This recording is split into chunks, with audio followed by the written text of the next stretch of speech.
Welcome on in, ladies and gentlemen, to another exciting episode of D-Backs Dispatch, our second series review of the season. We are so back. We are so into the full swing of things, and we are happy to have you guys joining along with us. If this is your first time here joining us on D-Backs Dispatch, we want to welcome you in.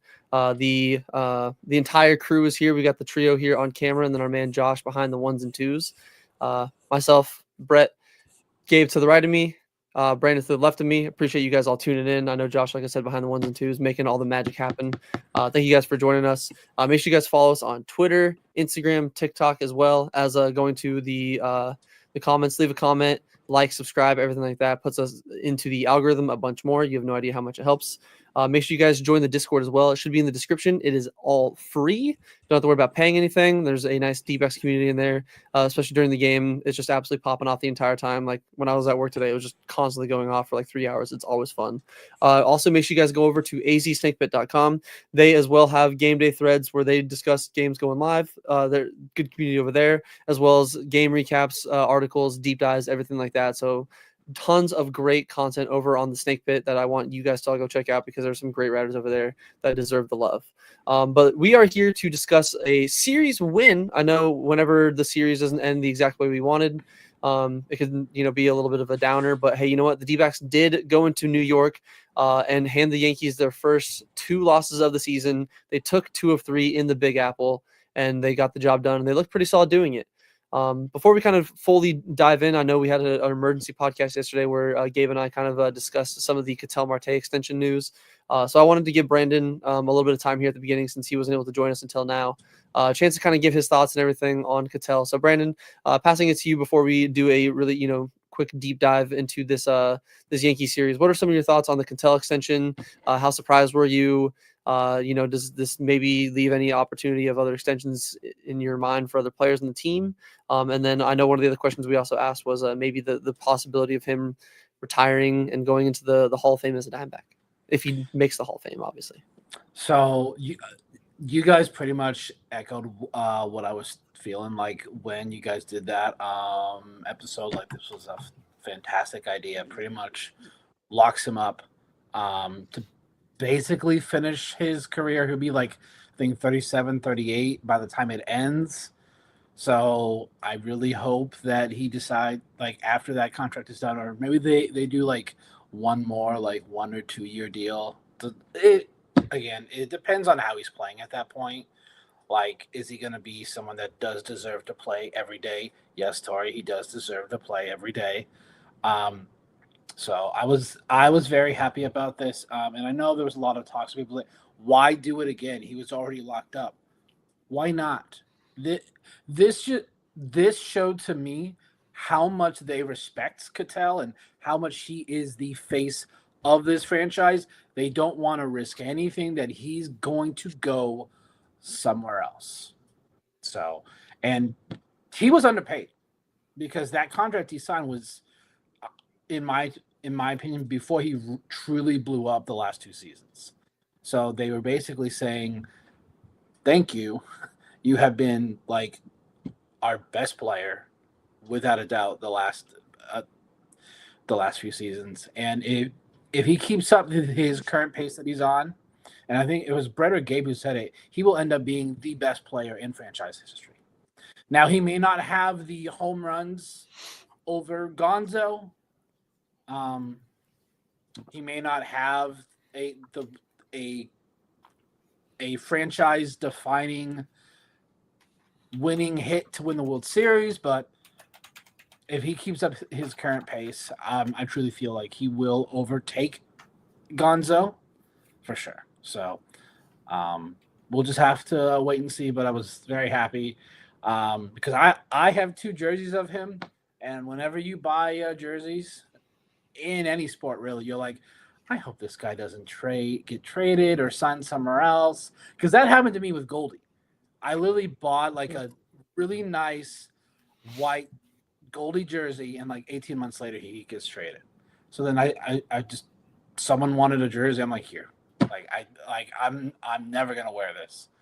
So, but congrats to Ketel Marte. Definitely deserve the contract extension. I thought it was interesting how it actually starts like now. Like, it's not like he starts getting paid next year. No, it starts in like as soon as he signed it, they're like, here's more money right now, not like starting next year.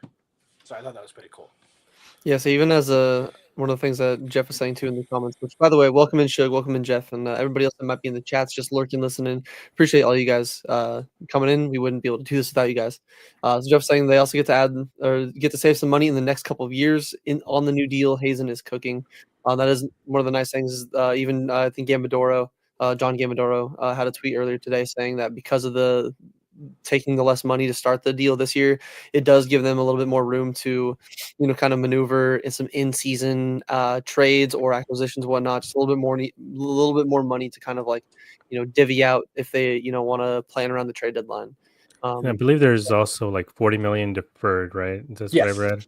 Mhm. So that obviously gives him that Pearls, baby. flexibility for certain years where maybe his salary would go up a little bit more than usual. So that would have a little bit more room to play with, because I mean they're saving money either way. In 4 or 5 years from now, when Corbin Carroll would be making 25 million because of his arbitration, or same with maybe Gabby, Perdomo, all these guys are going to be making so much more in arbitration than they're getting through these deals. But they're getting paid no matter what. They got their guaranteed contracts, and none of them have to worry about that anymore. And I do think it's valuable, not just to keep these guys happy, not like monetarily, but I mean, I could tell it doesn't seem like the type of guy who will stop playing because of his contract or something. Because I know there's a lot of players who would, but I think this begs the question for other teams. Like we've talked about, them use the Braves, some of signing young guys, but Ronald Acuna Jr., he's still getting paid like $5 an hour with that Braves contract. Like, how long until he wants out of it? And tell so far, he's gonna be happy here. He doesn't have to worry about his money, and then, like we said before, I think that's gonna send ripples throughout the not just the league, but even for guys in college and high school, everywhere else, where they see like, hey, look, I know I'm a second or third round draft pick, and the D-backs are gonna pay me much, but if I stay the course, the D-backs have a history of signing guys, and as opposed to the Dodgers, who will keep their minor leaguers in the minor leagues until they're 25 or 26 years old, so then they don't get a big payday. So a couple of other interesting things about this contract. He has a MVP escalator. If he finishes top 3, he gets $3 million. He finishes 4th through 7th, he gets $2 million. Like, he could get that. Like, he could even get that top 3 this year. Like, that's how good he is, in my opinion. And then also, he has ones for plate appearances. So if he has 500 and 550, 500,000. He gets 600 and 625, 750,000. So like there's those incentives for him to play. Now I know right now a lot of people are probably pissed that Torrey seems to be sitting his guys, but I don't think that's going to be a thing in a month. I truly don't. I think he's only going to sit them if we're playing like 7 games in 8 days, or like playing 2 weeks straight. Like that's the only time Torrey's going to sit those guys. But for right now, he's just doing it because he is just paranoid about guys getting hurt early.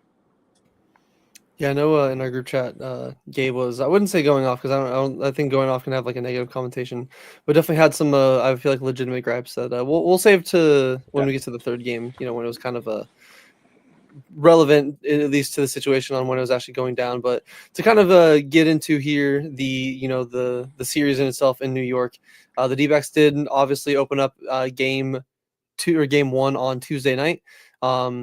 It was Corbin Burns' debut as an Arizona Diamondback, and he started off really solid. He did strike out 2 of the first 3 batters he faced in the top of the first inning. He was really good. Unfortunately, did not go as deep into the game as I imagine a lot of us would have wanted. A few things that probably went into that, which we'll touch on here. But he did go 4 1/3 innings, gave up 4 hits, 4 runs. Only 2 of them were earned. He did strike out 8 batters on 98 pitches, with 65 of those pitches being strikes. So still a pretty solid game from Corbin Burns, especially again 8 strikeouts and only 4 1/3. He did have the swing and miss going, which was a big topic throughout the offseason when we signed him. about his strikeout rate kind of going down. So it was nice to see him still get some swing and miss, get some strikeouts on the board, and hopefully something to build off in his second start and going forward. Corbin Carroll did have his first home run of the season, and it was no baby park home run. It was an absolute blast. I think it would have been out in 24 of the 30 ballparks in the league, or maybe even like upwards of like 25 plus in the league. But either way, he got all of that thing, gave the D-backs a nice 2-0 lead. The Yankees did come back, and they did take a lead. As I was saying, 2 of the 4 runs that Corbin Burnes gave up were unearned, as Naylor had a pretty costly throwing error as Corbin Burnes was going to cover the bag, and he's definitely had some growing pains. It looks like he's not fully comfortable, or maybe he's just like nervous trying to fill in for Christian Walker. Either way, did have an error there that led to the Yankees going up 4-2. But the D-backs did not go quietly into that good night, as Gino Suarez hit a grand slam and capped off a 5-run 8th inning from the Diamondbacks in that game 1. Gave them just enough of a cushion to where they ended up stealing that game, or at least walking away with it with a 7-5 win. Justin Martinez also struck out the side and made Aaron Judge look. If you can strike out Judge, it's hard. Like, I know he strikes out a bunch, but he made Judge look uncomfortable, and that's a pretty tough thing to do. So just all around good win from the D-backs. But the first topic, obviously, as we touched on, the big thing going into this game, and the big thing that was talked about, it was Corbin Burnes' debut. Obviously, he didn't go very deep, into the game as we, as a fan base, would like for his first time as a D-back. But how would you rate his debut, obviously, in the, I guess, short sample size, or the short time that he was out on the mound? And what are some of your thoughts about Corbin Burnes' first time and first go-around as a Diamondback? So for me, I guess it would be a solid C plus. I probably would give him, I don't know, probably like even maybe a little bit lower, like a C minus. If it wasn't for those 8 strikeouts, I think that those 8 strikeouts put him up to a C plus. 4 1/3, not amazing, but this is one of those situations where if you're just a stat watcher or like a scoreboard watcher, you're not going to see the full context of this game. But he had that cutter working, and it was just so nasty. The main 2 issues with him was just the fact that Josh Naylor messed up a inning ending put out, I guess would be Ground right? out. Ground out, put out, whatever it was. He just messed up the throw. It was a terrible throw to Burns, and so that extended the inning. He threw 13 more pitches, and if I'm looking at this right, he had 98, I believe, 98 pitches. So you could take out those 13 pitches, and he would have 85. So maybe he could have easily finished the 5th inning, but having to throw an extra 13 pitches, same with Ryan Nelson, same with Gallen, in their starts, or I guess Ryan wasn't a start, but in his outing the first time, having to extend an inning and having to throw way more pitches than you're supposed to, it really does messes with you, messes with your timing, and you maybe start to get a little strikeout happy, trying to strike out guys rather than focusing on getting the outs, and maybe that's why it burns a little bit.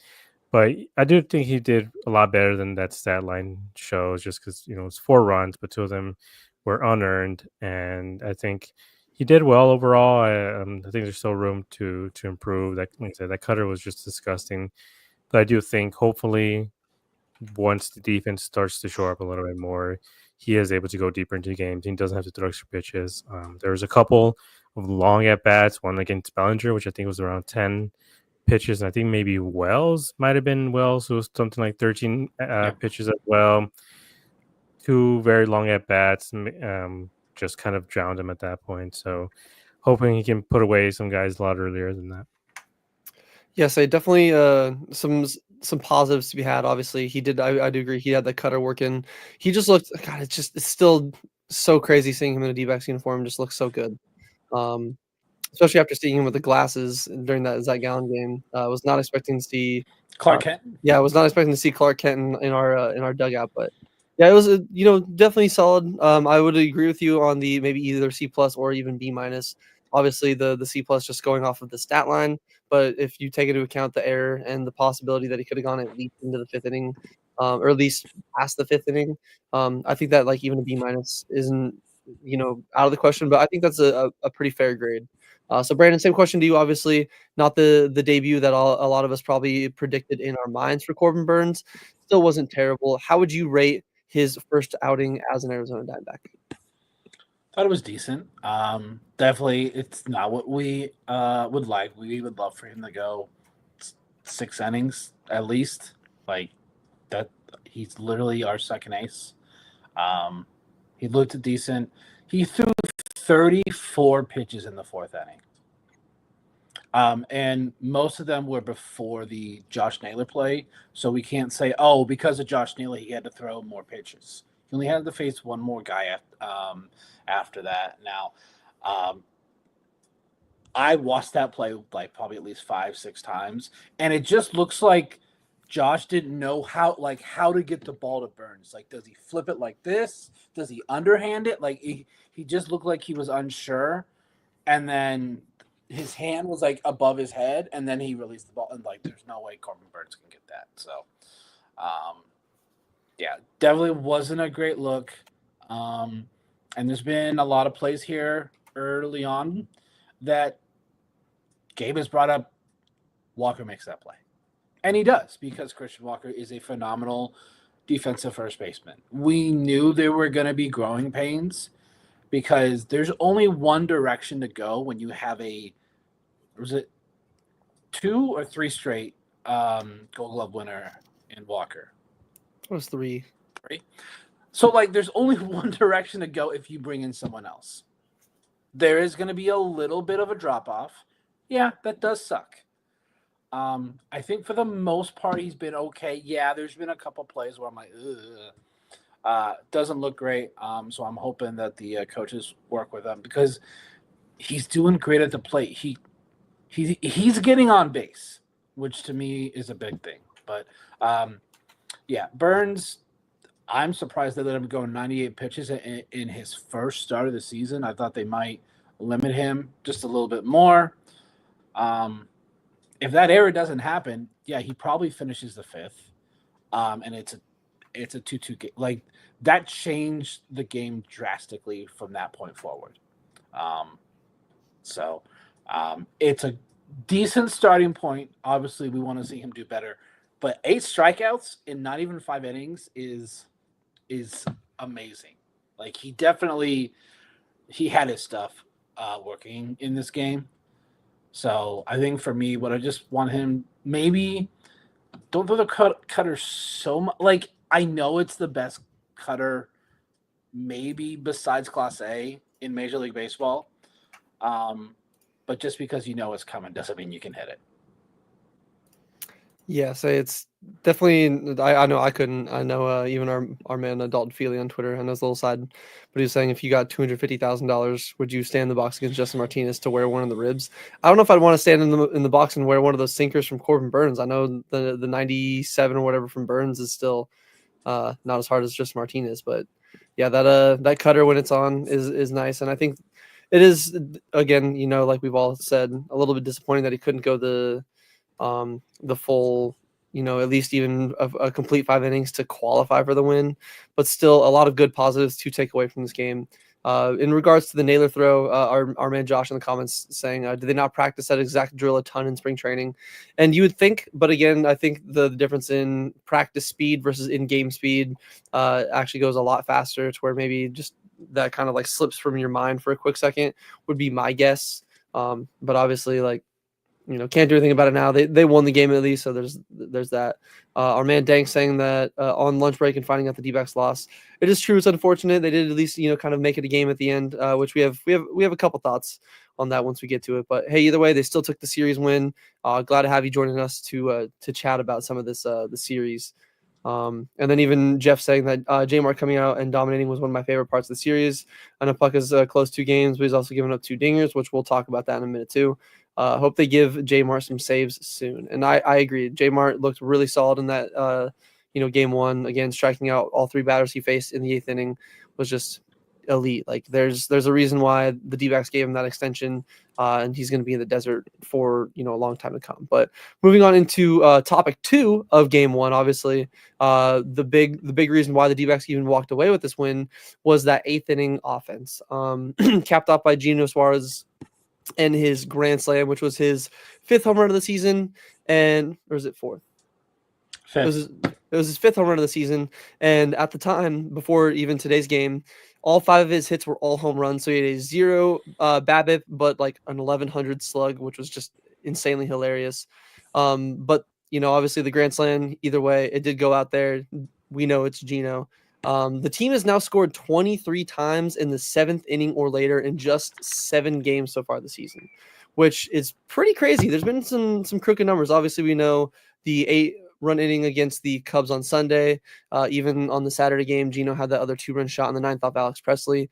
So it does seem like the answer backs are definitely back. And that has me wanting to ask you gentlemen, as well as everybody in the chat at home listening and all that, are the answer backs so back?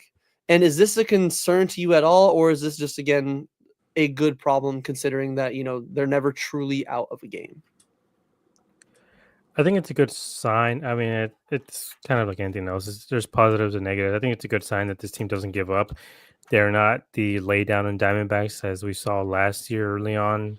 As soon as they went down by 1 or 2 runs, that was just kind of it. You can just feel like, they kind of wrapped it up and went home. This time they go down, like today was a 1-9 or whatever it was. They almost came back all the way. They have come back against the Cubs, the 8 runs. Then they scored 5. Like they put up a lot of runs in the 8th inning, which is great.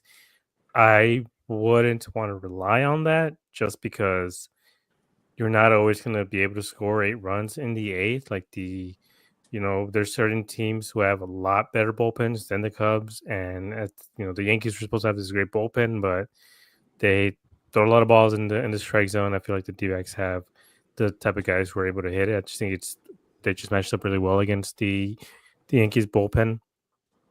But the only thing that really concerned me is just the fact that how cold they are before the 8th inning. This specific game, I believe, this was the Warren. The Rodon, right? Rodon game? No. This is Will Warren. Oh, Warren. Okay. Yeah, so we can get to the Rodon one as well, but where they have these periods of time where maybe they might score early and then they just will not do anything for 3, 4, 5 innings. They'll sit down 11, 12 in a row and just will not do anything. Then once the 8th inning comes around, then they start to come around and start scoring, which is great. They can beat up on the opponent's bullpen, but I would like to see him beat up on the actual starters first, because they just don't seem to be able to adjust. Like they adjust to the bullpen, but they can't adjust to the starters. They just come up there with the plan to swing early, and then they just don't adjust at all. And then we have starters going 6-7 innings against us, and so that's my main concern about it. Like it's great that they're scoring late, but I don't want it to become a habit where they're just relying on scoring the 8th. And same like those Suns teams in 22 or whatever it was, where they'd be down the whole game, then the last 5 minutes, I can't remember what they call it, crunch time or whatever, but it wasn't crunch time. It would just be Chris Paul and Devin Booker exchanging shots, and then they would win. Like I don't want that to happen with this team. Yes, it's definitely something that, it can be a slippery slope.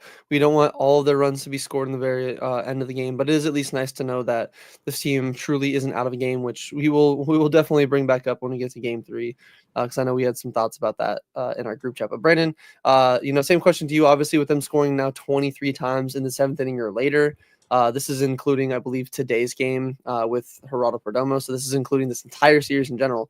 Are the answer backs so back, and is this a concern to you in any way, shape, or form? It's not good for my health. I will tell you that. Like, it causes me so much anxiety when I'm watching. But it is nice to know this offense is never truly out of it. Like, especially when they play their good players, which we'll kind of get into in the next one. Chino's launch angle on all of his homers are just insane. Like, they are not line drives. They are like just up in the air forever. And you're like, did he hit it too high? That is always my thing when I see him hit these homers. I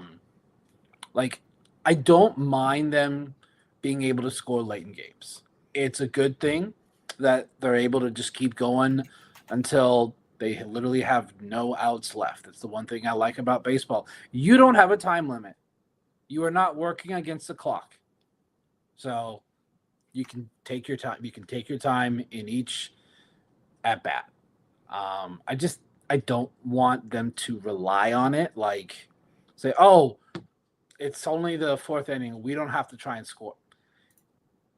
Score early and often, or score in any, like, balance out your scoring at least. Like I don't want us to be talking about this in like May and June where we see like innings 1 through 5, like they average like 2 or 3 runs, but in innings 6 through 9 they average like 5 and 6. Like that's my biggest fear, is that they have trouble getting started. Like Will Warren had an ERA of 10 last year.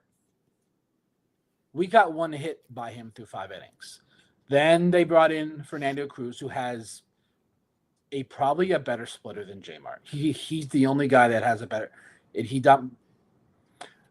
We had 1 hit through 7 innings, and I'm like, oh boy, this is not a great. I'm like, of course the D-backs would make a guy with a 10 ERA look like a Cy Young candidate. That's just what this team. We does. made 38-year-old Carlos Carrasco look yes, good. That, oh my god, that freaking drove me nuts today. But this offense never gives up. Always starts with Jerry, ladies and gentlemen. It starts with him or he continues it. Like this one, Grichuk got on, and then Perdomo drove him in, and then we saw kind of what happened there. So just I do like how they do not give up. I just don't want them to think that, oh, we can't do anything in the first 6 innings. So I think it was Gabe. Like it, it's okay to take a starter out in the 4th inning. Like it's okay. Like you can score in the first 5-6 innings, guys. Yeah, it's almost like we're seeing a little bit of the opposite of what they were last year. I know the name that we were kind of running with and joking around a bunch last year, especially early in the season, was the early backs.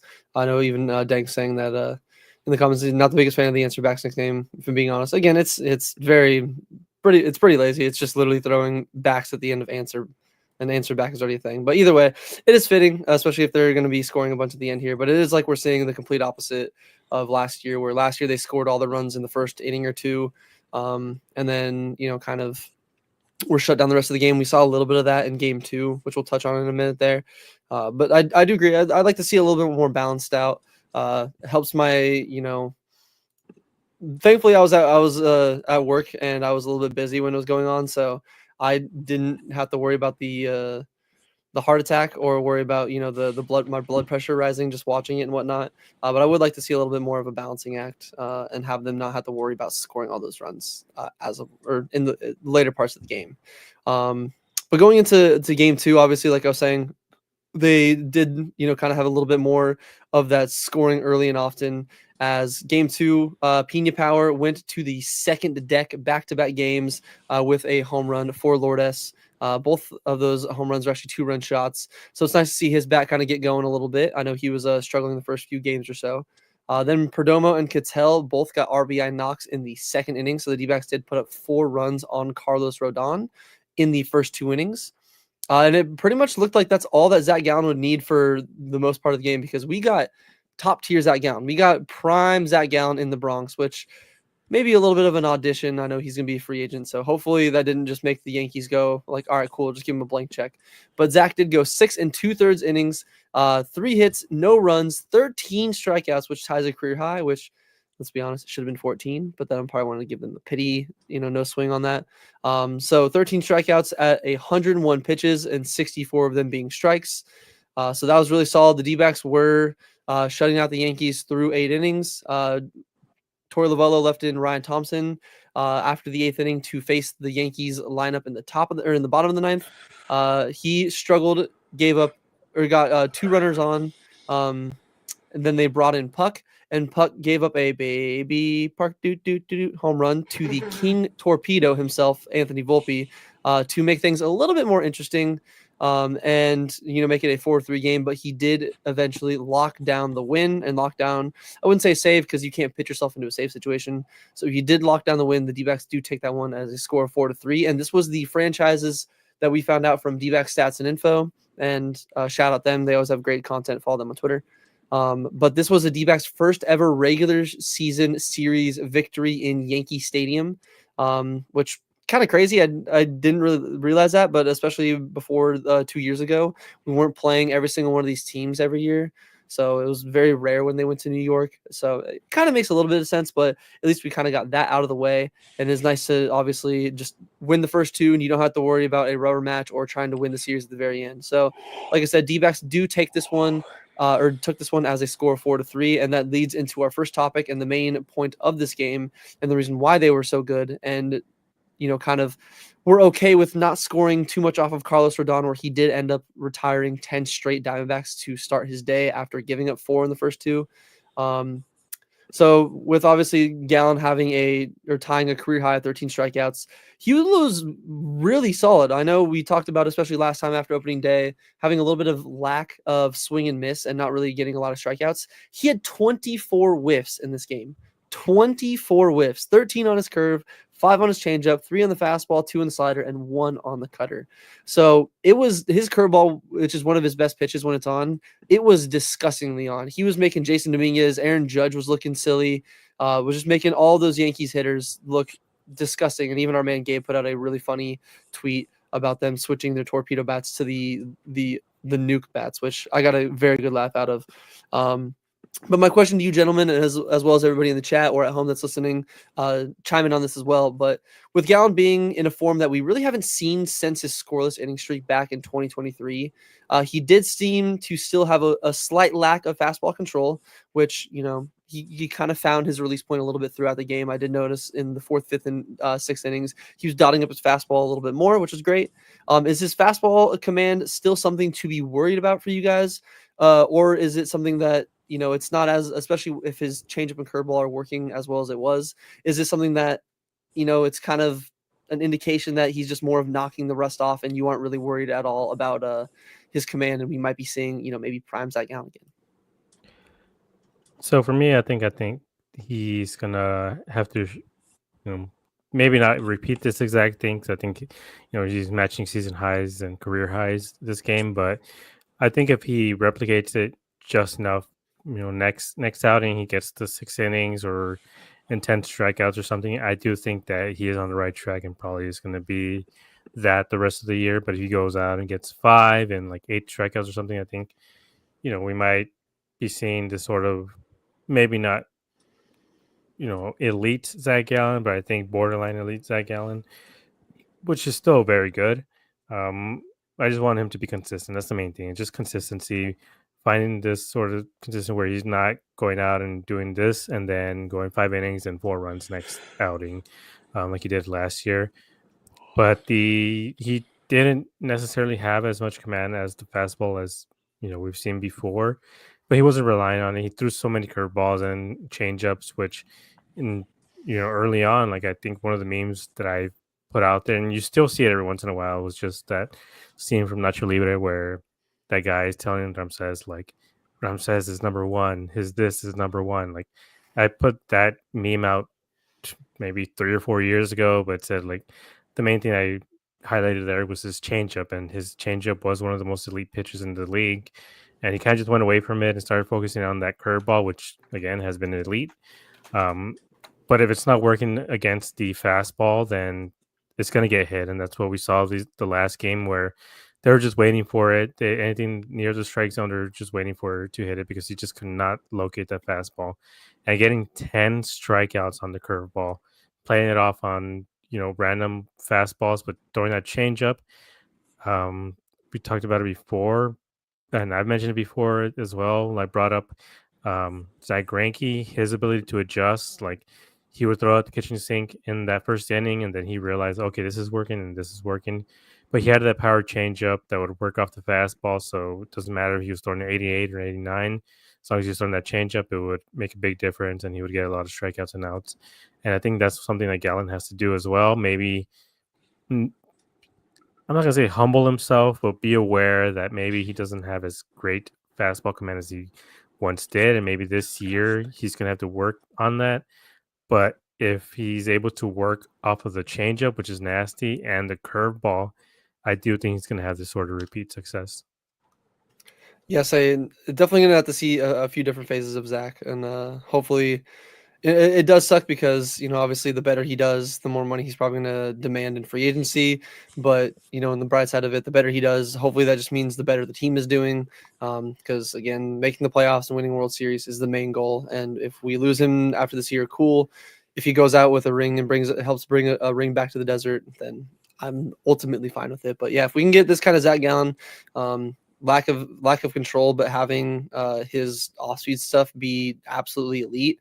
I'd take this Zach every single day of the week. But Brandon, same question to you.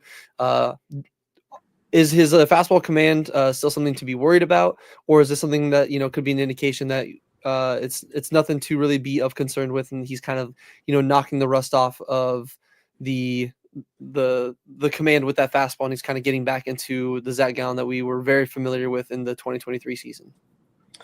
I am still concerned about his fastball command because that just makes his changeup and curveball so much better. But if he can't command that pitch, they don't work as well. Now, he did say, because he was on the broadcast in the fourth inning in today's game, he was praising Brian Kaplan a lot.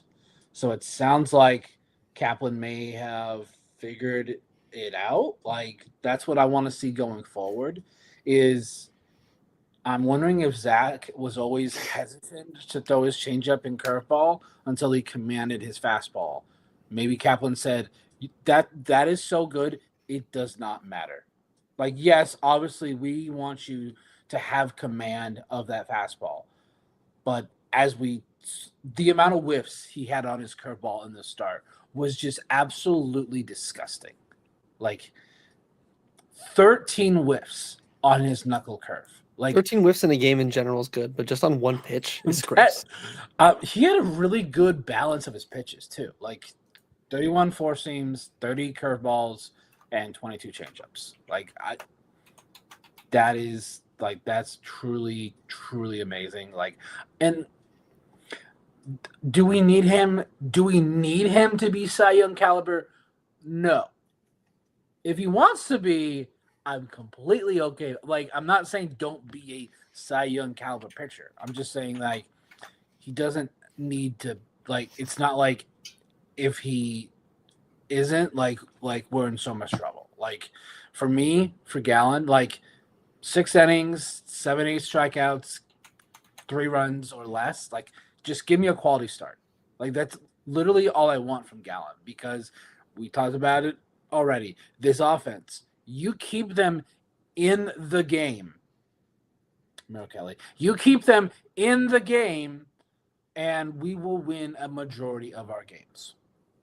We will, because this offense is going to score just by falling out of bed probably 5 runs a game. Like, to me, that's how top tier I think this offense is. So I really do hope that they have figured Zach Gallen out, and like if we get, because this started another streak, right? Because I think he went scoreless in this outing, didn't he? Or no? Yes, he did, because the only 3 runs were on the Volpe home run. So are we seeing the start of another 20-plus inning streak? I would love to.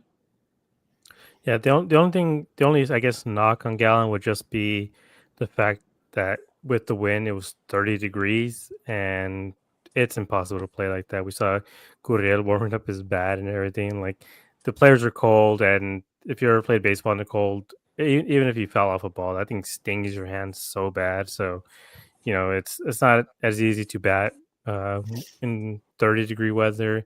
And I mean, the same thing happened with the D-backs. They're all over Rodon. As soon as the temperature hit 40, their bats cooled out completely. So that could be a factor. But again, next outing, I believe it would be against the Orioles. If it's still warm enough, and I'd be very curious to see what he does in that outing. Yes, and honestly, I knew it was cold, obviously, just off of the players wearing like the face coverings, like the borderline ski mask and shit like that. But I didn't realize it was 30 degrees cold. That's kind of insane. And Which is crazy because it was like 70 degrees at the game today. I know. That's the weather, especially. I mean, hey, we've seen in Arizona, it's been like it was like 100 degrees last week, and today was like even yesterday was like 65, 70 at most, which is crazy. I mean, I'll take it. It's nice to have good weather this time of the year. But yeah, say maybe the weather was a little bit of a factor in Gallon, and maybe the Yankees lineup was feeling it a little bit there. But either way, just a really solid outing from Zach, and even our man Dank in the comments here, which you do have to get back to work. Dank, appreciate you stopping by, hanging out with us. Before he got out, he did say it's still too early to see which Gallon we will get, and that's very fair. Even like Brandon said last year, a bunch of the times he was kind of like the Jekyll and Hyde.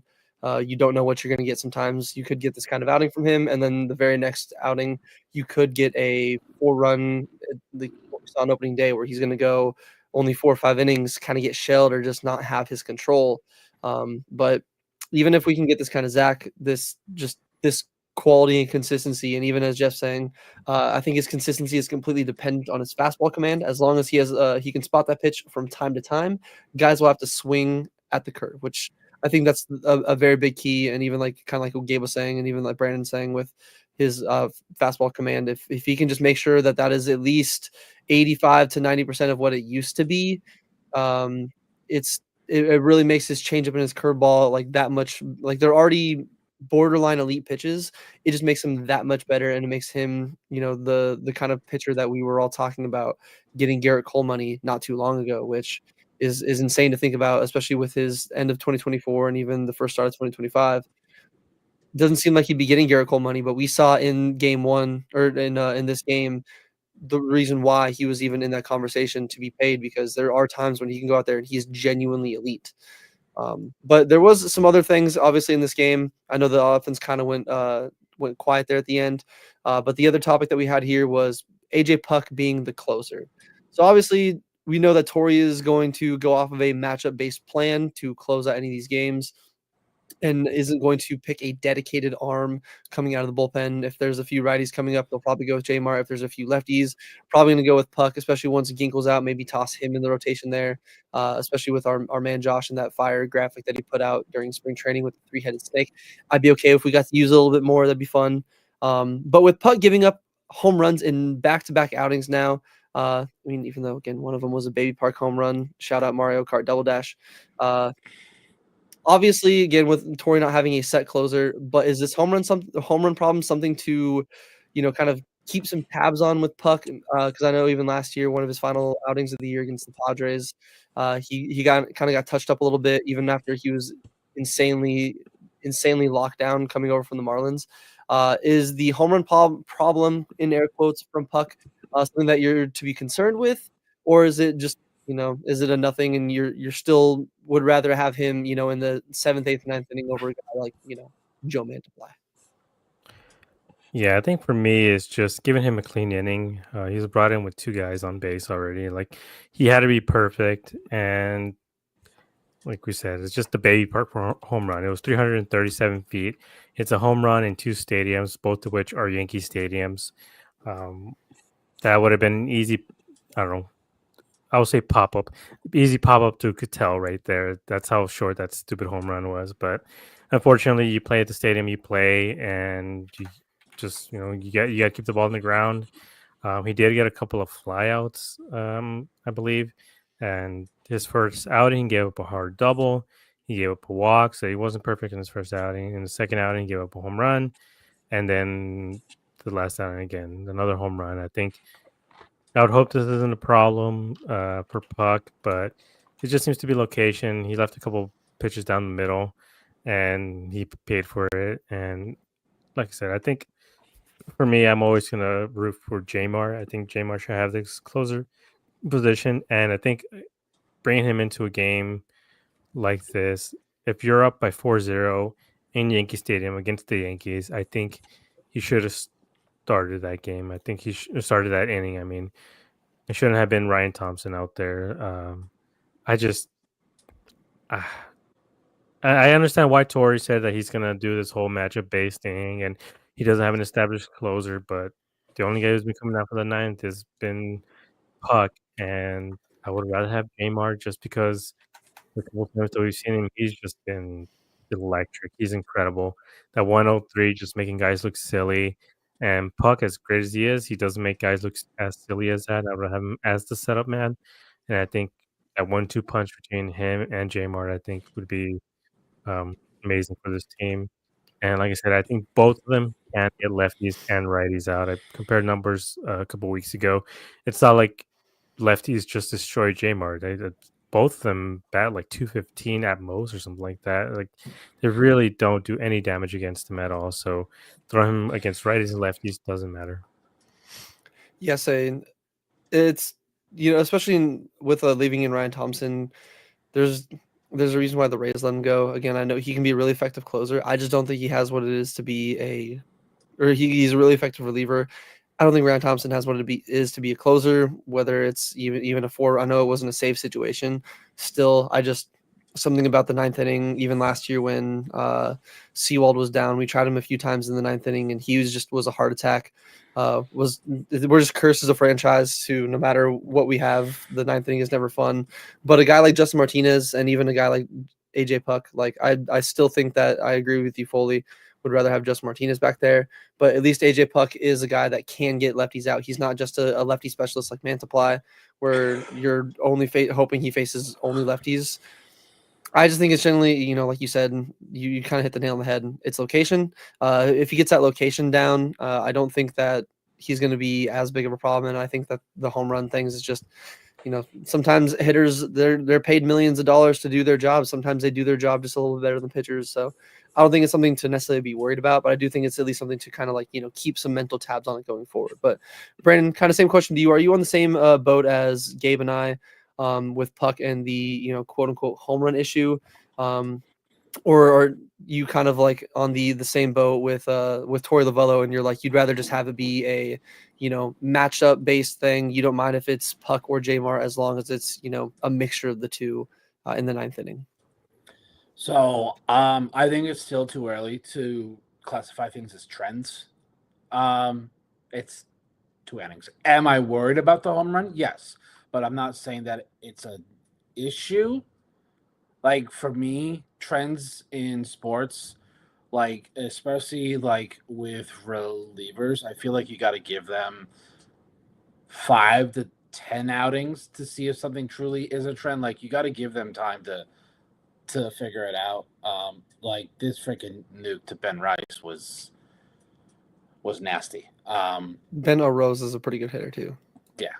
So it's and that's the thing. Like these guys get paid to pitch to get guys out, but these hitters also get paid to get hits and hit home runs. So like you can't get mad at that. But the way Torey managed this inning, like I truly don't like. I can put myself in Torey's shoes as to maybe why he did it. I don't understand why you would like I just don't like Ryan Thompson. Yeah, he was fine in that inning. Like, and it's not like you didn't have other guys in the bullpen to come in and get those final 3 outs. Like, I don't know if it was one of those things that Toy does with his starters. Like, you get one guy, except with Thompson, he only faced one batter in the 8th. So if he came back out, he had to face at least 2 guys, and he gave hits to both. Like it just, for me, it did not allow Puck to be set up for success. I don't care about matchups. J-Mart should be the closer. Like there's no ifs, ands, or buts about it. J-Mart should be the guy. Like, first of all, you're paying him to be your closer now. Like you gave him that contract. You don't pay that to your 7th and 8th guy. You give that to your closer to be lights. Like Puck is good, and like Gabe said, both of them, like their splits are pretty good. Like it's not like one gets destroyed by lefties and the other doesn't. Like they're pretty much the same. I think J-Mart's stuff is just better suited for a closer. Like what he did in game 1, like it was just disgusting. Like 3 guys, boom, boom, boom. Like I want and I feel like J Mart is the best option. I still want him to throw that splitter more. Like it definitely seems like he doesn't throw that splitter as much. I think the splitter is his best pitch. So we'll see how long this is a thing. Maybe something to keep an eye out this weekend. Who's going to be? Is he still going to go matchup based, or he gave Puck a try? Hasn't worked out the best, so let's give J-Mart a try. Yeah, I think Jeff makes a great point here that Puck has to make pitches, unlike J-Mart. I think J-Mart, if he throws that splitter down the middle, or if he throws that fastball down the middle, it's not going to get hit because he throws at 103. Yeah. At 102, 103 Puck, if he leaves that slider, I mean, he has good speed on it, but still in the 90s or even the fastball. I know he has a good fastball, but still under 100 miles an hour. So the difference between 103 and 99 miles an hour is 450 feet. And I would trust a guy throwing 103 with the splitter to throw down the middle over a guy throwing 99, fastball straight down the middle. Like I've been on the J-Mart train as the close. I'm like, yeah, he has command issues, but he throws over 100. Like if he misses in location in the strike zone, it's fine because he's going to go by most guys. It's not like with Seawald where he would miss in the zone and it's freaking 88, 89. Like anyone can hit that. But with J-Mart for me, okay, he misses his fastball like in or third. Okay, it's 102. Like for me, that's fine. Like, and I feel like there's only been like a couple of guys that he's missed with his fastball and have hit nukes. Shohei's one of them. But then next time J-Mart faced him, just completely dominated him. So like that's the thing with J-Mart. Like I feel like they are scared to kind of put him in that situation because he's messed up a couple of times. I'm like, but he's just that good that he's gonna learn from that experience and be better the next time. Yes, it's definitely, like you said, something to look out for this weekend as we go on to face the Nationals, which we'll have a little bit of a quick series preview once we, finish this Yankee series here. But as the conductor on the J-Mart train, I do agree. Welcome on board to Closer City. Let's get it going. Day one conductor here. I don't need to go pull my Justin Martinez cards out of my thing. We all know the hype that I've been on for him. But that was unfortunately where the happy times did kind of end. Like I said, the D-backs do win their first regular season series in Yankee Stadium in team franchise history, which was nice. They did try to go for the sweep, but they unfortunately could not get the sweep done as the Yankees were all over Merrill Kelly. The Yankees took down the D-backs in this one, a score of 9-7. Merrill Kelly gave up all 9 of those runs. His line today was 3 2/3. He gave up 9 hits, 9 earned runs, 3 walks, 2 Ks, and 3 home runs. The first inning wasn't the prettiest. Alec kind of misread a fly ball off of Ben Rice's bat, which is a very rare mistake from Alec Thomas. You don't normally see that. He then walked Cody Bellinger, and then Aaron Judge did Aaron Judge things and hit a piss missile line, or like a line drive home run. Gave the Yankees an early three run lead, and they kind of didn't really look back from there. They just kept just trucking along. But the D-backs did fight back throughout the game, including Gino Suarez getting his first non-home run hit of the season, hit a double. And then per Elias Sports Bureau, Eugenio Suarez is the second player in MLB this season whose first 6 hits went for extra bases, which, of course, very fittingly, Aaron Judge is the first. No shocker to anybody. And then Geraldo Perdomo, his first career home run batting from the right-handed side was a grand slam that got the D-backs back in this game in a big way. They went from being down 9-3 to 9-7, kind of like as we were talking about earlier, scoring a bunch of their runs in the 7th, 8th, and 9th innings. But unfortunately, it was not enough as the 9 runs that Merrill Kelly kind of, surrendered a little bit early on was just too much for the D-backs to dig out of, and they ended up dropping the finale here and were unable to complete the sweep. So it kind of leads into obviously our first topic here about the mainstay and his struggles. So the mainstay was not as sharp as his first start of the season against the Cubs, where he was, not perfect, but was still pretty solid. Went, I believe, like 5 1/3 or 5 2/3. Still gave us a really good outing there, especially after the Gallen opening day. It was a nice bounce back. He seemed to be lacking his usual pinpoint control. Was there anything that stood out to you that might have been the reason to his struggles, or did the Yankees just do their homework well on Merrill? And then I guess a second follow-up question immediately to that. Would you have taken him out sooner, or would you have kind of done what Torrey did and just let him die on the mound and continue to give up 9 runs, even though Ryan Nelson was ready to go. Yeah, I'm a little worried about Merrill. There's a stat, I believe it was on the D-back stats and info, that looked at his last 10 starts, and half of those he's given up 5+ runs, and he has like a 5 ERA in those last starts. And I know he had issues with the shoulder or whatever it was last year. He had injury issues, same with the cramping. So he hasn't been fully healthy in the last season, and including this season, I guess, to a certain extent. So I'm a little worried, and he's also 36 years old. He's not young like he was when we first got him. I am a little worried about him though, but I would hope that the next outing he can do a lot better. The main thing I noticed was just that he seemingly was just not there mentally. The fact that he wasn't doing a step off move, he wasn't throwing it first like he normally does. He has such a great pickoff move, probably the best one on his team. And he didn't do that. They stole 2 bases on him. Aaron Judge and was it Wells? Or who the hell was it? Rice and Judge stole a base on him, and both of those runs scored because both Merrill and Jose Herrera can't hold runners. At least in this instance, I think Merrill can hold runners a lot better. I would be very curious though. I just didn't have time to check this, but what the splits were between Herrera catching him and Gabby catching him, because we broke that down at some point last year, and the difference was 2 runs overall with the pitching staff. So I'm not exactly sure what it would be for Merrill. I can look up for those numbers for the next outing, I guess, if he has Gabby catching for him. But this was just a terrible outing. 9 runs again. Torrey just took way too long. He also took out Ryan Nelson early. Ryan Nelson was cruising, so he takes him out, and then Merrill was just dying on the mound, can't find his location, but leaves him out there for an extra inning.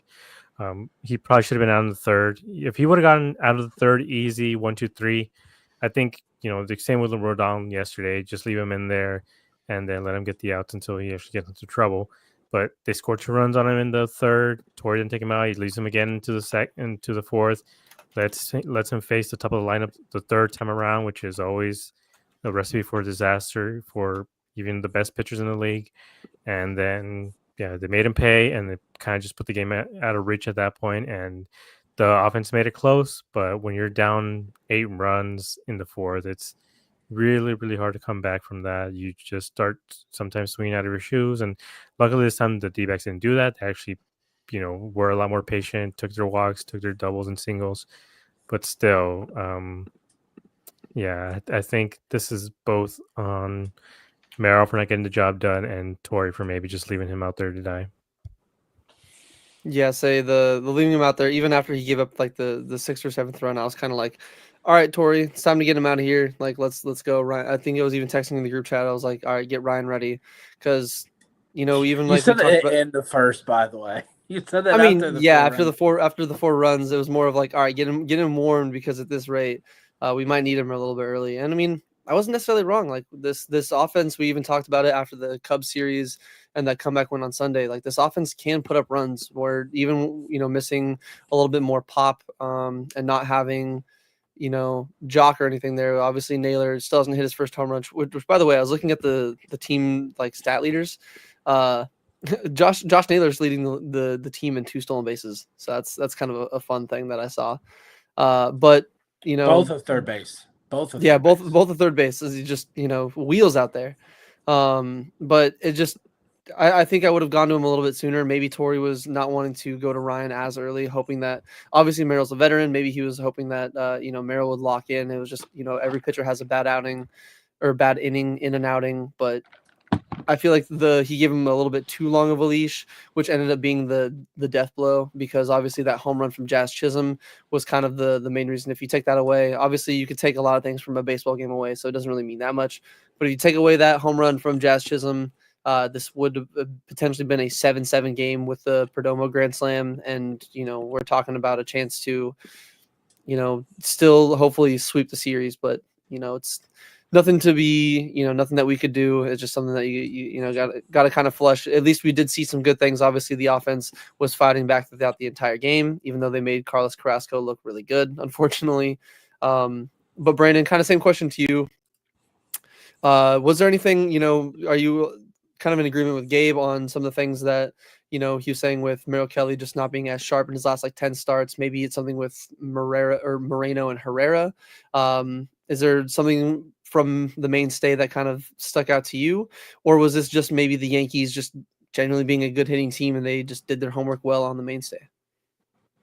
He just felt like he didn't have his command today. Like there were a lot of non-competitive pitches in a lot of these at bats. I'm like, Merrill, like, what are you doing? Like, I know hindsight's 2020, but like, he probably should have been done after third. And Torrey probably let him go back out there because the D-backs scored 2 runs on the top of the fourth. He's like, oh, 6-3, we're close. Let's see if he can get maybe the next 2 innings. I think that's probably what he was hoping. He's like, oh, we have a ball game now. New mindset. Maybe he'll be good to go. Gave up a home run to Trent Grisham. Like, the dude batted 190 last year in about 180-ish at bats. Like, at that point, like, okay, you got out of the inning. You're done. Let's bring in Ryan to bridge the gap for these next 3 innings. That's what he should have done. Now, he let him go back out there. And I was shocked that he didn't even look at Ben. Like, Ben Rice was just like, he just kept moving off first. Merrill, like, it was, I think, a 3-1 count. I think Merrill was just so focused on just getting that strike. And, like, Ben Rice went in just nothing. He just didn't look like the mainstay today. He just had a bad outing. I would like to take a look at those splits, probably from not just last year, but probably 23 as well, just because he missed so much time last year. Like, is it the way each catcher calls the game? Is it pitch framing? Because we know Herrera can't pitch frame to save his life. So I'm very curious as to taking a look at those splits. How, like, since the start of 23, how does Merrill look between the 2 catchers? So that's something definitely for me that I would probably want to keep an eye on. But that Jazz homer was a damn nuke. I mean, Jazz is one of the guys that loves the torpedo bats, so it makes sense that he hits a nuke with one. I'm just hoping I also know he enjoyed that because it seems like he probably has somewhat of a grudge against the D-backs for trading him away. But I'm just glad that Zach Gallen shut him down in his game. Yeah. I want to see how he bounces back in his next start, which I believe is at home, because I believe Zach starts game 1 against the Orioles, and then Merrill will go game 2. So I'm hoping he bounces back. I think a lot of people are kind of done with Merrill just because I don't think a lot of people think he's that good. But I'm like, when his command is there with all the pitches that he throws, that's when he's done. Like, he pitched well against the Cubs. Did everyone forget about that? Like, he has one bad outing and everyone wants to throw him to the fishes. So I'm not ready to do that. This start definitely made me definitely, like, he's getting up there. I don't think he comes back next year, mainly just due to age. So I'm hoping that he bounces back. Yes, who knows? It'd be nice if he could have kind of a Charlie Morton-esque career. Like, obviously, not saying I don't want him back if we can get him back for pretty cheap, and if he can have a strong finish to the year, maybe why wouldn't you bring him back?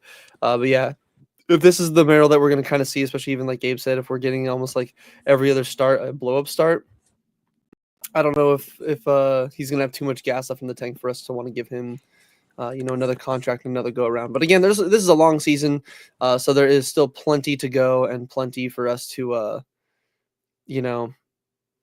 worry about as we get through this, because there are at least another 25 to 30 starts that Merrill, as long as he stays healthy, is going to make. So we'll have to kind of track it throughout the season. I'll have to do some deep diving on Baseball Reference to see if I can find some of those numbers, or at least a place I can find with like how he does it with Moreno behind the plate and then any other catcher, because there could be something to that.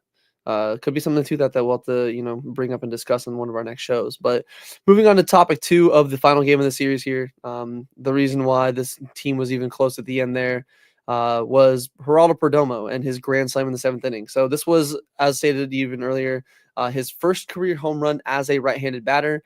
He's definitely had a lot more of his pop coming from the left side. facing righties, but this one was off of a lefty, which was nice to see. He is now tied with Eugenio Suarez for RBI leaders on the team. Both of them are sitting at 11. And again, in just around 25 at bats, still super small sample size, like a lot of these guys to start the season. He is now slashing 320, 321 on base with a 480 slug and a OPS of 801, which that is not the Domo that, you know, we're used to. Like going into this year, his career OPS was 660. The highest his OPS got was in 2021 in 11 games, it was 797, but I'm not really going to count it because it just wasn't enough. It was 547 in 22. In 23, when he was an all-star, it was 712. Last year in his 98 games, it was 718. So his OPS being at over 801 is really solid. He has obviously 8 hits, 1 double, 1 home run, 11 RBIs, the 1 walk, and only 2 strikeouts. So he is just, like we said, all off season. He's kind of like Juan Soto without the pop, where he knows his strike zone. He is going to keep an eye around there, and he is going to, you know, get a good pitch to hit. So I think, you know, at least my, you know, going into my question for you guys, it should really come as no shock and no surprise to anybody that the person with the nickname Risp King, for you guys maybe that don't know, Risp, runners in scoring position. There's your baseball 101 of the day. With Risp King as their nickname, it shouldn't surprise anybody that he's leading the club in RBI. But is this kind of offensive production from Domo in any way, shape, or form surprising to you, gentlemen, as well as everybody listening? And is this something that we'll hopefully see more of, or is this just kind of, you know, a hot start to the season for Domo? Because even I know there's a lot of talk about his new leg kick. Like maybe the leg kick is something that's kind of contributing to this. I'm curious your gentlemen's thoughts.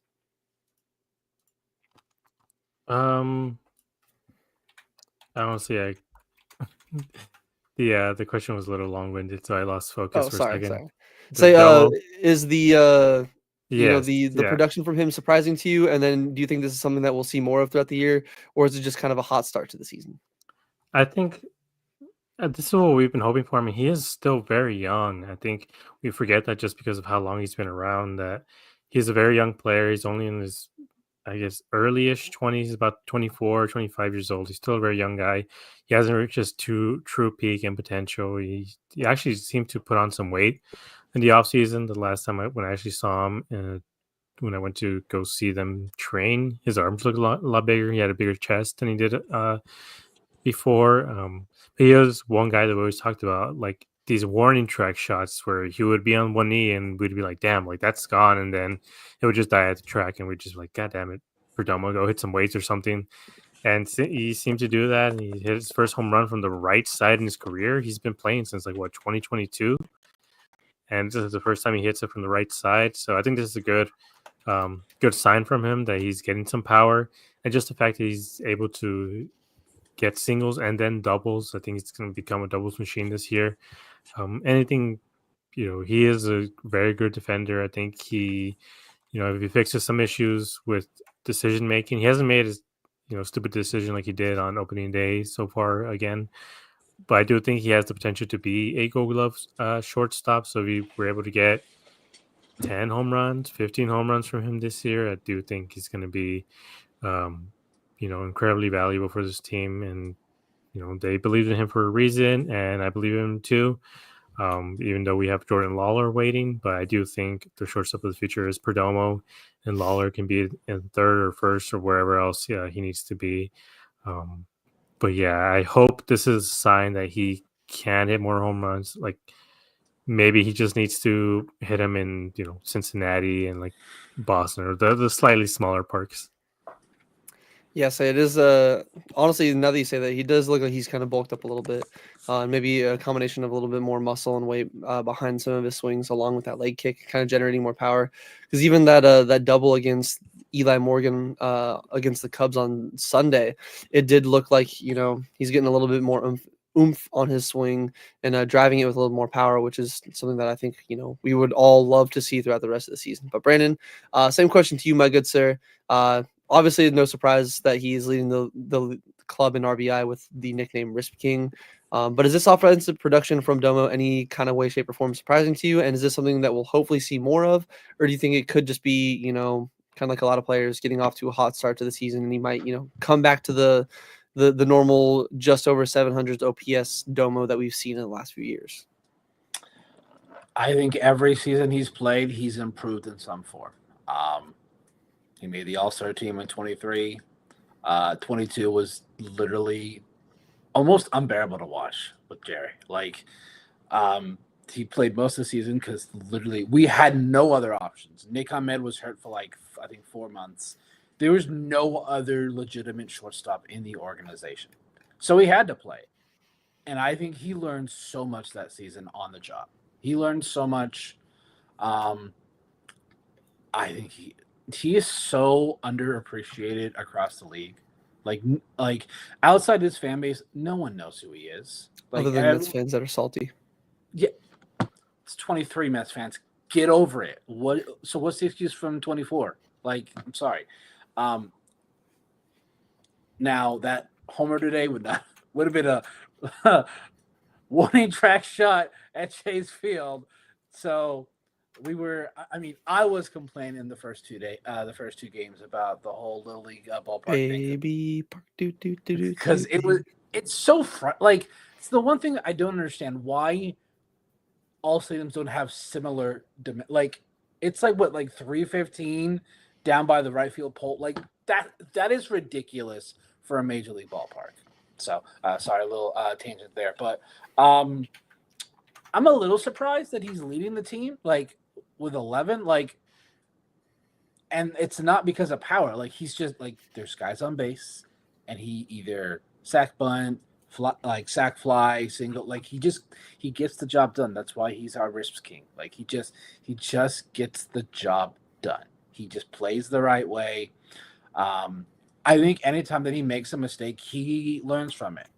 Like that play against the Cubs. I think he doesn't make any other, like, I think he could go the rest of the season and be like a really good defensive shortstop. Dalton Feely, friend of the show, said the dark horse for Gold Glove. I'm like, Dalton, I love you, my guy, but whoo, ain't no way. Mets fans would lose it if Jerry's a finalist. At least that dark horse does technically fit, though. Like, at least if we're talking about a guy that maybe people don't really think, but right now, so at the beginning of the season, I said Jerry 15 home runs. He has 1 through 25 at bats. He's on pace to pass that. Now, I know it's early. Jerry could go like 150 and not get another one. I don't care. Like, I love watching him play. Like, he just plays the game the right way. Like, he is fine sacrificing in at bat if there's a guy on second or guy on first with 1 out. Like, he's fine getting the out so that he gets, because he's normally the number 9 guy, and he knows either Cattell or Corbin is behind him, and he knows they're going to drive him in. He knows that's what his job is. yeah, he is just that dude. Like, there's a reason why he hits. Like, it is nice to see him kind of get put up in the 2 spot a little bit throughout this year. He's not just like forever shoved down into the 9 hole. Pause. But it is nice to see him, get a little bit more opportunities in the top lineup because he is just that good of a hitter. But it's just nice to see him at least get that home run out of the way, especially like, even as stated. And I didn't realize that was his first home run as a righty, and the fact that he did go the other way. I know, even like you said, yes, it would have been a fly out at Chase Field, but still nice to at least see him go the other way with it and finally knock one over the wall there, which was very nice to see. But before we get into a kind of a little bit of a series preview, like a quick rundown of what we got cooking up this Friday, Saturday, and Sunday in the nation's capital. Any final thoughts that you gentlemen have maybe about this Yankee series? Gabe, start with you. Yeah, just maybe don't rest guys against teams like the Yankees, especially after an off day. I think some of these guys can play a little bit more. I think they're being babied a little bit, but we have a series against the Nationals. Hopefully they're able to take the 3 of them. And I think if there's any time to rest guys, 1 at a time, I will say, not 2 of our best starters. It is a series against the Nationals. Although they do have some really good young players out there. I think they're probably going to get the National League Rookie of the Year this year. Yeah, Dylan Cruz or James Wood is going to be insanely fun to watch. And I'm hoping that they can be good outside of this series and that we can shut them down. But Brandon, Same thing to you. Any final thoughts on this series in New York or anything like that before we move on? I mean, I'm kind of the same with Gate. Like, don't just the season is underway, Tori. Like, I would rather you risk playing these. Like, I just the way the National League West is right now, we cannot afford to go on like a win one, lose like a 500 streak. We just can't, because not just the NL West. I know the Braves aren't playing well right now, but they'll figure it out because they're the Braves. They're too talented.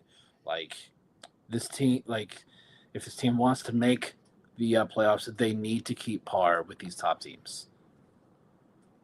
Yeah, say the NL West is no joke going in today. I think the top 4 teams, poor Rockies not being included in all the fun, were like 24-3. Both the Dodgers, Padres undefeated. The Giants only have 1 loss. Like, it's disgusting. All of our preseason predictions and the 2 teams, Padres and Giants, that we assumed we'd be on top of, are already off to a hot start, which is not fun. But moving on into, obviously, a quick preview of the upcoming series that we have against the Nationals. Game 1 will be Brandon Pfaadt versus Jake Irving. Brandon Pfaadt is 0-1 with a 4.50 ERA. Jake Irving does not have a win or loss, but he has a 3.60 ERA. He's pretty solid, decent righty. We faced him in the past a few times. Saturday's game will be Eduardo Rodriguez going up against Mitchell Parker, the lefty for the Nationals. He had a 4.29 ERA last year for the Nationals, which wasn't great, but in his first start this year for the Nats, he did go 6 1/3, 5 strikeouts, and did not surrender a run. So he's off to a good start. Hopefully we can, kind of touch him up a little bit as we, face them on Saturday. Maybe we can win the battle of lefties.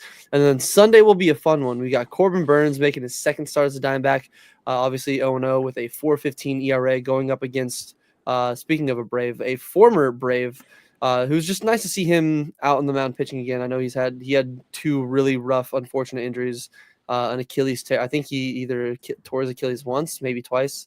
But he is going, twice. I thought so. Going up against Michael Soroka. Michael Soroka had a really tough season in 2024. He did not win a single game last year. He had 0 wins, 10 losses, and a 4.74 ERA, and is not off to a hot start this year. He is 0-1 with a 7.20 ERA in 5 innings pitched, and he's only struck out 3. Looks like in that last game that he pitched, he did give up 4 earned runs on 5 hits, and he had a 1.20 whip. So did give up a home run too. So hopefully the D-backs can, kind of take advantage of some of the Nats pitching. I know they've their offense has kind of sputtered a little bit. Cruz, Woods, and CJ Abrams have not, kind of hit as well as they like. But looking at some of the stat comparisons here, the D-backs have a 267 team batting average compared to the Nats 213, which that seems crazy. Still probably better than the Braves, unfortunately for Braves fans. Sorry for you. The teams are equal on home runs, both of them sitting at 9 apiece. The D-backs do have a big, you can see the difference there in runs scored. The D-backs have 45 RBI to the Nationals 21. And then runs allowed, D-backs have allowed 38 to the Nationals 33. The game against the Yankees tonight and then also opening day against the Cubs are going to skew that just a little bit against the D-backs, but still it looks like we do have the advantage in pretty much every one of these categories head-to-head going into it. And I would say definitely the pitching matchup, we would have the edge with Pfaadt and Burns. But is there anything obviously from these 3 matchups that you are, kind of keeping your eye on, or is there any individual players, whether on the D-backs or the Nationals, that you are, maybe going to be looking out a little bit, maybe tuning in a little bit extra carefully for any of their starts or outings? The main thing I want to focus on is just having Gabby play in all these games. They have really, really young, good speedsters on that team. And if we play Herrera 2 out of 3, like I put in our group chat, like I think at this point Gabby's projected to play like 90 games or start 90 games this season just because of the way they're playing him. And even last year before he got injured, he was on pace for 100 games to catch for 100 games, which is crazy. I mean, he should be like a Cal Raleigh or Alejandro Kirk. Like he needs to be in for around 140 games or 150. And I know maybe he wants to get Torrey wants to slow roll him out, but when you're facing off against these sort of speedster teams, like guys who can steal a lot, that could be the difference between a win and a loss. And I know they don't have the best pitching on the Nationals, but again, like they have really good young guys who can get the offense started, and a single can easily turn into a double and a run scored for the Nationals. Same as the D-backs. They just haven't been running as much. Like Josh Allen, I think, probably leads the team in steals right now, which is not a great sign. So that's the main thing I want to see. I want to see Gabby out there, and I want to see this team start to run a little bit more. Yeah, especially I don't think Kyber Ruiz is as efficient at throwing out runners. I think he's kind of in the same boat as Herrera. So I'm with you. You'll see a little bit more chaos ball, and then just see Gabby get a little more time behind the plate. But Brandon, same question to you. Is there any individual players, whether it's pitchers or hitters on the D-back side, or even some of the guys in the Nationals? Like I know they're on the other team, but I'm definitely going to be tuning in to watch James Wood and Dylan Cruz, two very exciting young players. Is there anything that you're kind of, looking out for? And even, I guess, Gabe, you can kind of chime in at the very end there. Is there any predictions you guys, might have for the series coming up, Brandon? I'm curious if we're going to make a roster change before the game. I think we need to send down Jake McCarthy and bring up someone who could play infield, so we don't have a repeat like we had with Ryan Nelson. Yes, that was cool, and he got the job done, but you shouldn't have to do that in today's MLB. Like, you should not have a pitcher be hitting. So yeah, maybe the guy who went through 4 in Reno today, Tim Tawa, yeah, or Jordan. No, Jordan Lawler. Jordan Lawler. They're 5 RBI. He had a really fucking nice play the other day too. Turned a double play, like yeah. a leaping grab. That really, really high IQ play from Jordan Lawler. So he's making it a tough decision. But I'm kind of with like Gabby needs to play all 3 of these games. Like, there's no reason to play Jose Herrera. Like, this early in the season, there is, unless something's going on with Gabby that we, the public, are not privy to. Maybe that's something the team knows that we don't. Like, if that's the case, then I'm okay with it. But there's no reason Gabby shouldn't start these 2 games. Same with Alek Thomas. Alek should be starting all 3 of these games. I think he has proven so far that he yes, I think Parker's a lefty, and they're like, Jake has better numbers against lefty. Jake doesn't have a hit this year. He's 0 for 11. He can't lay down a bunt to save his life. He just looks lost. Like, he looks overmatched at the plate. I don't think he has any confidence right now. Like, I think his confidence is shot. Send him down to Reno that way, because he's going to be playing every day down there. Let him get his confidence back up, because there was a play in today's game. If Jake was playing, he does not make that play. It was a line drive right at Alek, and he made a really, really good play. Now, he also got fooled on that Ben Rice double in the first, but I think any player, and I think that was more on the wind. I think he just didn't read it right, which is crazy. There's also a play from the couple of the Yankees outfielders too today where they just seemingly couldn't read it. So I don't know, maybe the sky looked a certain way, it's just weird. I think maybe just the wind or something that was blowing in, or maybe the sky looked a certain way that made him like not see the ball as well as they normally would. So, but my prediction is a sweep, because we need to, with the National League right now. The National League West, like, we need a sweep, and we need some help from the Cubs. So, Cubs, if you want to beat the Padres a couple of times, that would be nice too. They had a nice series against the Sacramento. It sounds so gross. I'm not calling them that. They had a nice series against the Oakland A's. Kind of turned around. So maybe they'll. The ball. Oh my God! So much scoring in that series. Jesus. I know.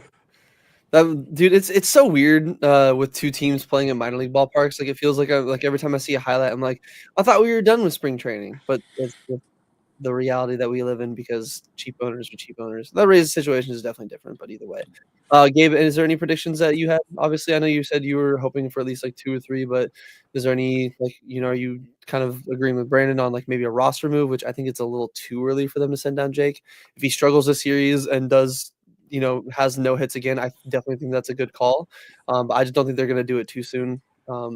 and fully ruin his confidence. But is there any predictions or anything that you might have? Yeah, I don't think they're gonna call anybody just yet, just because it's a getaway or not getaway. It's still travel. I think if they make any move for like a Jordan Lawler or something, they'll probably be closer, or when they're actually here. And maybe not Jake, but even Garrett Hampson, who I believe doesn't have a hit either. He hasn't looked too good out there either. Like defensively, he's fine, but I just think because of the base running mishap and the fact that I don't think he has a hit. Maybe they might have to make a move soon to bring up a guy. He's had 3 at bats, by the way. 3 at bats.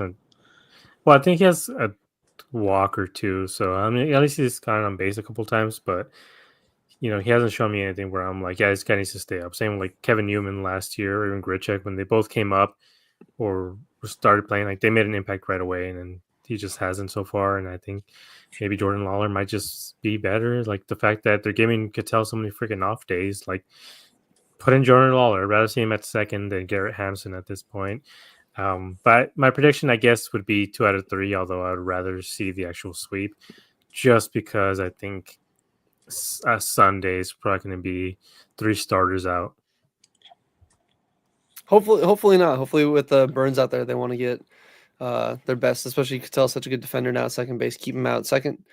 Keep Gabby behind the plate. I think Burns would be more comfortable with Gabby. Especially like I do think he should start 2 or 3. I think he's better with Brandon and hopefully with Burns. But we'll just have to wait to see. But again, we appreciate each and every single one of you guys for tuning on in here for yet another series recap. Again, if this is your first time in here, we appreciate you guys joining us. Make sure you guys like, comment, subscribe. It does help out the channel and all that. You have seriously no idea. It is an immense help, pushes us in the algorithm. Follow us on Twitter, Instagram, TikTok, Blue Sky as well. I know we're not as active on there, but we do have one.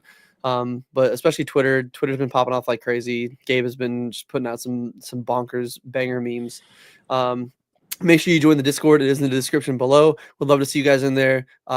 Jump on in, say what's up to us, have some fun discussions and fun conversations about the D-backs and some prospects. We do have a bunch of prospect talk in there as well, if that's your cup of tea.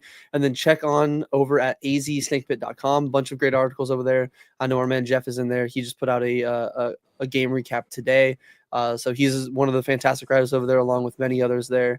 So definitely going to be something that fits your vibe and fits your mojo over on azsnakepit.com.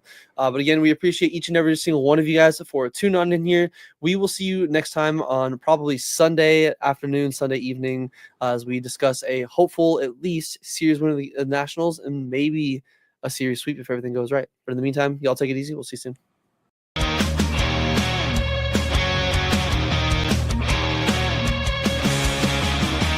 Under the lights, the game goes down. Desert heat, but we own this town. Brennan, Brett, and Gabe on the call with Josh in the back.